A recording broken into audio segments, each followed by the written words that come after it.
Assalamualaikum warahmatullahi wabarakatuh. Halo sobat semua, pada video kali ini saya akan membahas bagaimana cara kita menggambarkan skema jaringan irigasi yang sesuai dengan standar kriteria perencanaan 07 dan juga cara pengambilannya di dalam epaksi. Sebelum lanjut, jangan lupa like dan subscribe channel ini agar lebih berkembang lagi. Terima kasih.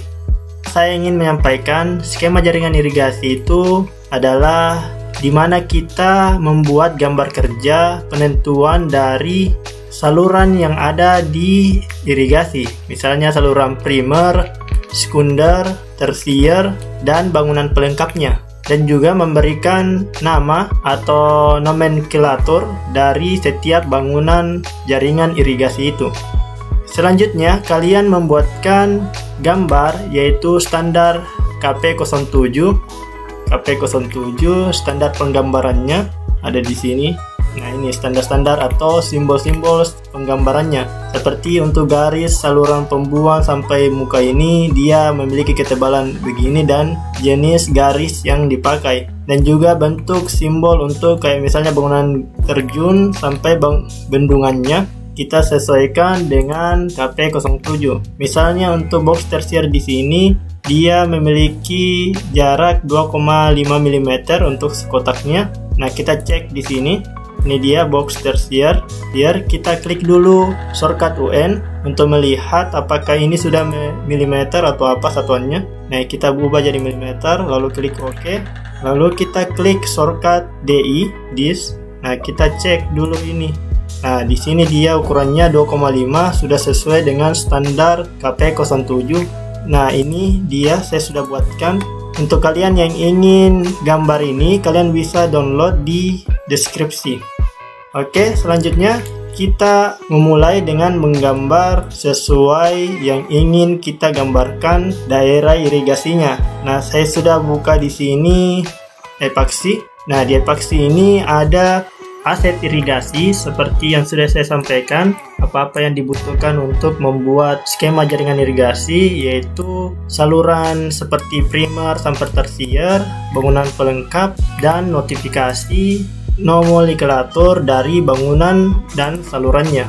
Nah, di sini saya membuat daerah irigasi paku dari Balai Besar Wilayah Sungai Pompengan Jeneberang di epaksi. Nah, pertama kita lihat dulu di mana letak titik hulunya atau bendungannya. Ini dia letak titik bendungannya. Nah, kita kembali ke AutoCAD. Nah, di sini kita ambil bendungan yang sesuai dengan namanya. Di sini dia memakai bendungan tetap. Jadi kita ambil bendungan permanen ini, bendungan tetap. Kita copy, kita taruh di mana kita ingin gambarkan dulu di sini. Lalu kita lihat aliran sungainya lari kemana. Misalnya ini kan dari vertikal. Kita coba dulu yang arah horizontal pengambilannya. Ini kita rotasi ke arah horizontal. Nah, dia alirannya ke sini. Lalu kita buatkan garis lain. Nah, di sini kita lihat jenis salurannya. Di sini dia memakai saluran primer. Kita ambil saluran primer. Caranya kita klik shortcut MA, baru kita klik yang primer, lalu kita beri ke objek yang ini. Lalu kita lihat ternyata ada bangunannya, bangunan pelengkapnya yaitu pintu pembuang. Nah, kita cari di sini pintu pembuang. Ini pintu pembuang, kita copy CO. Sebelum kita berikan bangunan pelengkap ke sini, kita berikan dulu nilai dari nama saluran, debit, luas penampang. Yang ini yang sudah saya buatkan ini, kita copy, kita berikan misalnya di sini saja. Nah, kita lihat nomenklaturnya dari, kita klik ruasnya ini, yang ruasnya saluran BP0 ke BP1. Kita copy ini, Ctrl C, kita ke sini, kita klik. Nah, di sini kita ubah ini, kita blok, kita ubah BP, tapi kita kasihkan garis, lalu kita klik OK. Lalu kita masukkan lagi untuk penampang, debit, dan panjangnya. Caranya itu kita klik salurannya, lalu kita pilih ini detail info, PAI, dan IKSI. Nah, yang saya ingin beritahukan di sini apa itu PAI. PAI itu pelaksanaan aset irigasi, sedangkan untuk IKSI itu penilaian nilai kinerja saluran irigasi. Nah, di sini untuk PAI-nya ada luasannya berapa, debitnya berapa, dan panjang salurannya berapa. Jadi kita ambil satu-satu nilainya ini. Untuk luas penampang kita masukkan, lalu debitnya klik saja 2 kali, kita ke debit, coba di sini. Oke, lalu untuk panjang salurannya kita klik lagi di sini. Nah, kita ambil saja 3 angka di belakang koma. Nah, dia sudah terbuat. Untuk data nilai dari salurannya ini yang garis ini, saluran primer. Setelah itu kita masukkan bangunan pelengkapnya, di mana untuk bangunan pelengkap pintu pembuangan airnya berawal dari sini ke sini. Nah, pintunya itu biasanya pergi ke sungai jika dia bangunan pembuang. Dia ke sungai berarti dari sini ke sini dia ke kiri, hadapnya ke kiri. Jadi kita beri juga ke hadap yang ke kiri. Kita rotasi. Nah, dia ke kiri dari airnya di sini. Dia ke sini itu ke kiri. Di move kita tempatkan di sini. Ini tidak memakai skala. Untuk penempatan bangunan pelengkapnya atau garisnya tidak memakai skala. Jadi kita gambarkan dulu. Lalu jangan lupa kita copy saja dari sini. Jangan lupa kita berikan nama bangunannya dari nomenklaturnya. Nama bangunannya itu biasanya diambil dari saluran di depannya dan diberi abjad di terakhirnya seperti BP1A. Kan saluran di depannya ini BP1, jadi nama bangunannya ini BP1A, dikasih abjad di belakangnya. Nah, ini juga kita copy untuk nama bendungannya. Kita cek di sini nomenklaturnya BP0. Kita copy, kita beri masuk di sini. Lalu kita jangan lupa berikan airnya lari kemana, dari mana bendungnya. Kita copy dulu, kita masuk di sini, kita rotate. Kita pindahkan di airnya dari sini ke sini, dan salurannya ini dari sini ke sini berarti dia ke kanan. Jadi dari sini ke sini dia ke kanan. Kita harus sesuai dengan aliran sungai atau aliran irigasi, arahnya kemana, airnya dari hulu ke hilirnya kemana. Kita cek lagi apakah ada bangunannya. Oh, ini ada lagi bangunannya. Ini bangunannya talang. Nah, kita tinggal cari di sini yang mana dia bangunan talang. Nah, ini bangunan talang. Kita copy saja, CO. Copy ke sini, kita rotasi, kita move. Nah, kita tempatkan di sini. Ini tidak memakai skala, jadi kita pilih saja di mana ditempatkan. Yang penting ada jaraknya yang memisahkan. Nah, ini kita copy lagi. Dia itu pasti di sini B, karena objeknya itu dari A sampai Z, baru ditambah lagi AA sampai Z. Nah, di sini pasti B. Oke. Ini ada lagi bangunan pembuang. Nah, kita copy saja ini, copy dan terus di C. Lalu kita cek lagi. Oh, ada lagi apa ini? Gorong-gorong. Nah, kita copy yang gorong-gorong nih. Copy.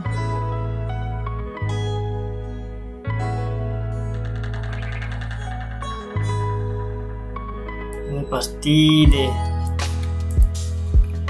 Nah, kita tarik dulu turun. Dia ada apa lagi? Ada jembatan. Cari sesuai dengan simbol yang ada di epaksi dan di sini.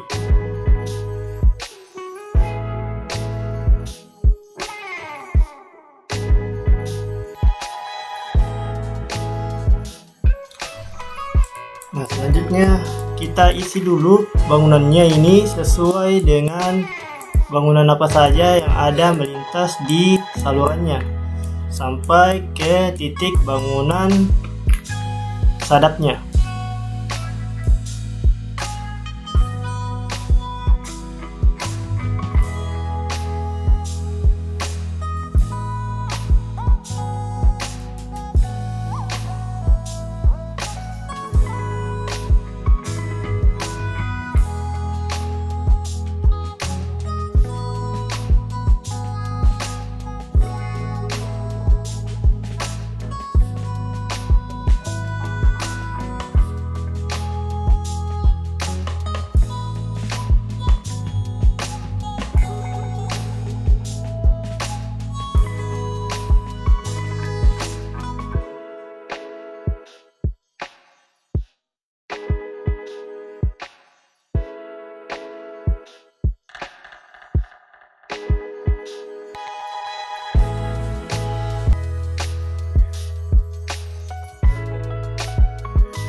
Oke, setelah kita sudah masukkan bangunan pelengkapnya, kita masukkan lagi dia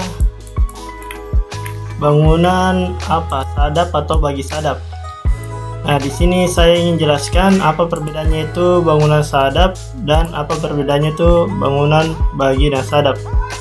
Nah, untuk bangunan sadap itu dia diawali dari saluran sekunder atau primer atau induk, diakhiri dengan saluran sekunder, primer atau induk juga, tapi dia ada tersiernya antara kiri atau kanan.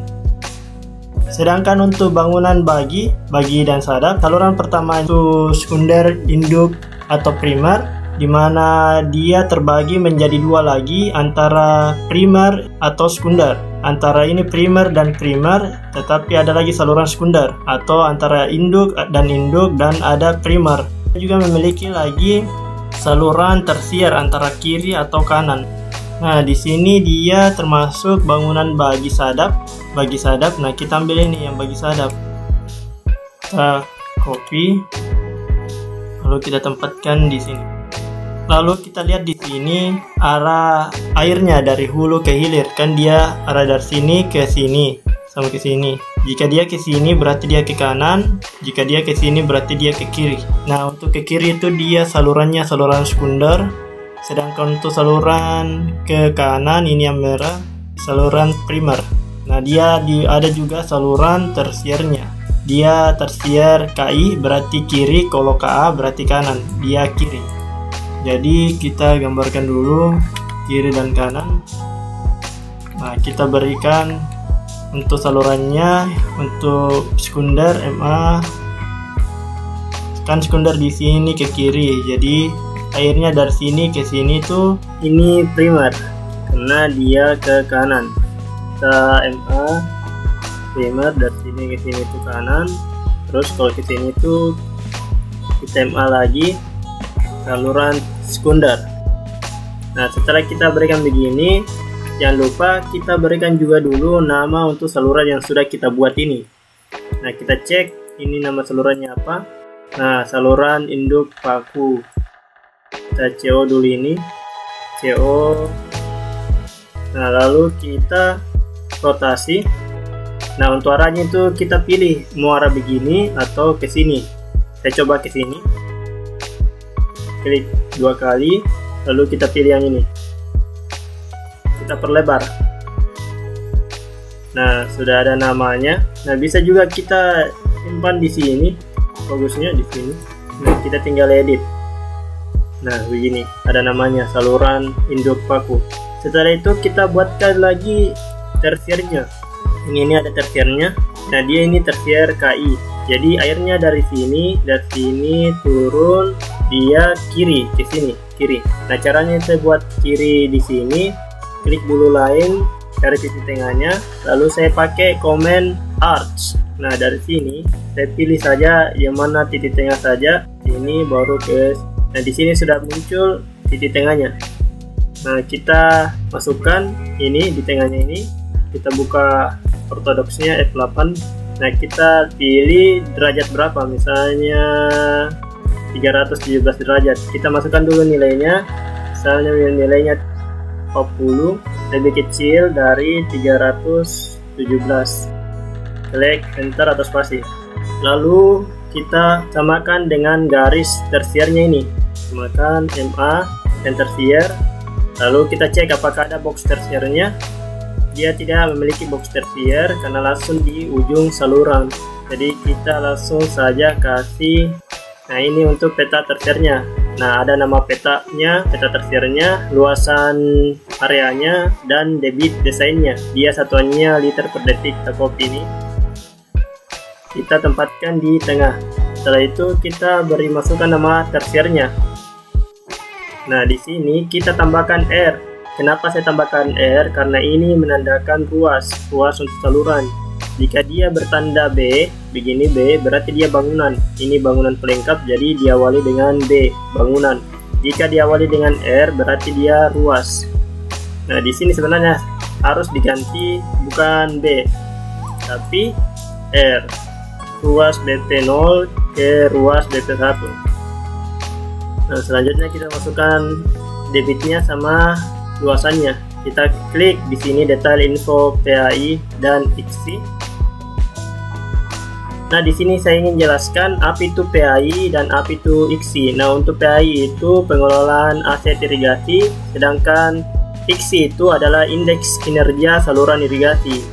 Di sini ada datanya untuk PAI dan IKSI. Nah, kita cek di PAI-nya untuk luas areanya. Nah, luas areanya ini. Lalu untuk debit desainnya itu dia 0. Kita masukkan saja 0. Nah, selanjutnya kita beralih ke saluran mana dulu yang kita ingin eksekusi atau kerja duluan, antara sekunder atau primernya. Nah, karena saya lihat primernya paling banyak, jadi saya eksekusi dulu primernya. Sama seperti tadi, kita cek dulu salurannya ini apa-apa saja bangunan pelengkapnya yang ada, lalu kita tempatkan di sini. Saya percepat saja.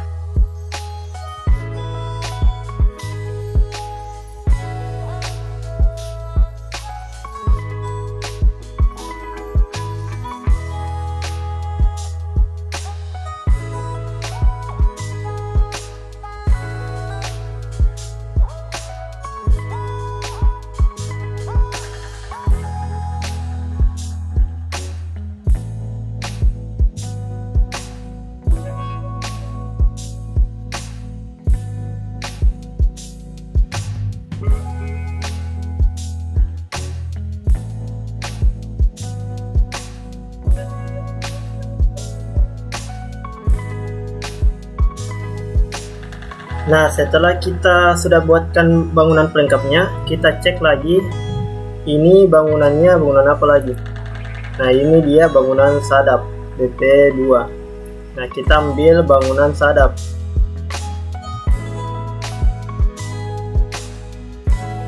Setelah itu kita lihat dia punya saluran tersier. Nah, ini dia punya saluran tersier, yaitu tersier P2KI. Nah, dia kan airnya dari sini ke sini, berarti kirinya itu dia ke bawah sini. Kita ubah MA, lalu kita cek apakah dia memiliki bangunan atau box tersier. Oh, dia memiliki terjunan, talang, sama box tersier. Jadi kita buatkan dulu bangunan pelengkapnya, lalu buatkan peta tersiernya.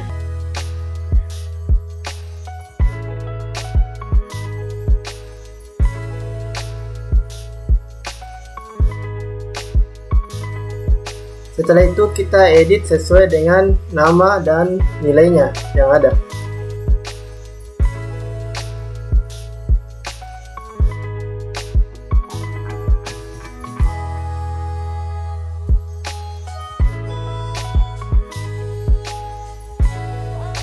Nah, selanjutnya setelah itu kita buatkan lagi sampai ujung salurannya. Nah, saya buat secara cepat saja.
Nah, setelah saya buatkan untuk saluran primernya, nah selanjutnya saya akan menyelesaikan untuk saluran sekundernya secara cepat.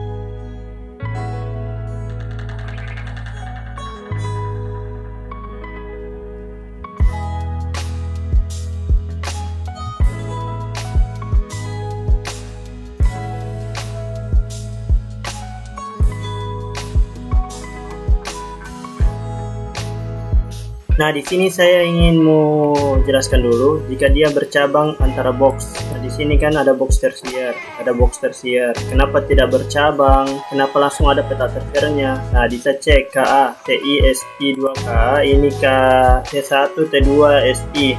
Nah, kita cek di sini debitnya sebenarnya. Nah, jika debitnya sama antara ini, debitnya sama ini dan ini, berarti kita cukup ambil satu untuk saluran saja di per boxnya ini. Sampai batas box ini jika ada cabang dan debitnya sama, kita ambil yang ini saja. Jadi tidak diambil saja ini, tidak memiliki lagi cabang di gambar kerjanya, tidak memiliki cabang, langsung saja box tersier, langsung peta tersiernya. Karena debitnya ini dan ini sama, jadi kita ambil debit yang ini saja.